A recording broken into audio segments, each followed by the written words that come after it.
everyone. We're here at Solana Breakpoint in Abu Dhabi, and I'm very excited to be joined by Manish Dutta, who's the co-founder and CEO of Alphaledger. Manish, thanks so much for joining us. Thank you for having me, yeah. So let's start with sort of overview. Tell me about the origin story of Alphaledger. Yeah, so, I started my career at a firm called PIMCO out of Newport Beach, now a big bond shop. When I joined in 99, so now I'm dating myself, it was a $240 billion shop. When I left, it's managing $2 trillion. And that's where I really got the start. That's where I learned about the capital markets. Was lucky enough to sort of do the first Yankee City trade with JP Morgan in 2018. And that was really the aha moment for me, where it was very clear that anything that can get tokenized will get tokenized and will be on a blockchain, public blockchain. And so in 2019, I left, started Alphaledger with my co-founder, Chris Wade. And then since then, we've become the first firm to record municipal debt on blockchain in the US. We are a regulated shop. We own a broker-dealer, a transfer agent, and also an investment advisory business. Congratulations. That's an excellent story.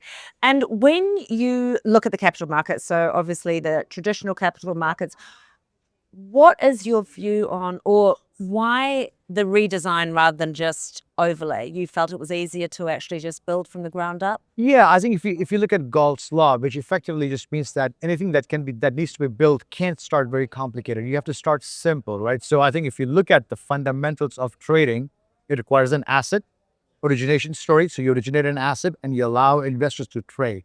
Today, the markets are extremely complicated, right? It has to go from the trading desk to the middle office, to the back office, to the broker dealers, to the DTCC, to the custody banks, and I haven't even finished yet, right? So you can see the reconciliation process that takes place on a traditional market today through Excel sheets, and what happens on a public blockchain when you originate debt, it's streamlined. You effectively have a debt that can now be traded globally.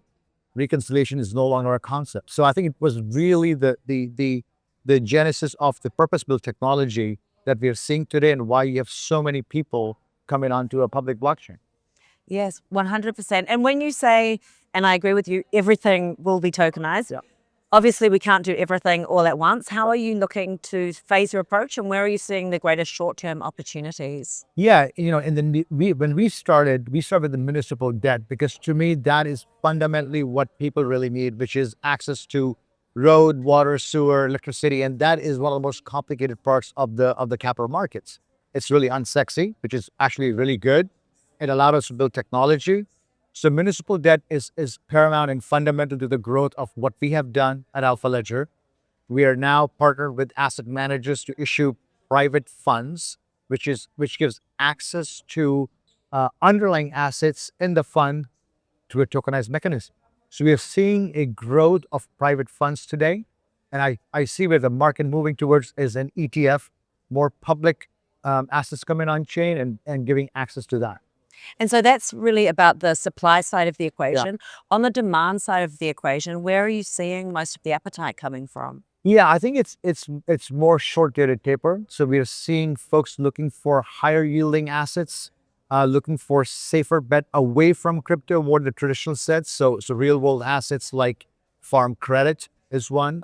Insurance products that we are bringing on. We recently partnered with Oxbridge to bring on reinsurance product that's supposed to produce 20 to 40% unlevered results, which is fantastic. Wow. Yeah, so I think we're starting to see a progression in the market where folks holding onto stable coins are looking for uncorrelated assets to crypto, and effectively more real strategies that exist in the traditional markets.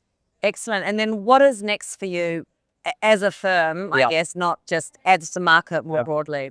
So I think as a firm, we are looking to bring on traditional asset managers, because I think it is time that we bring on uncorrelated crypto assets to the market. Solana is prime for that.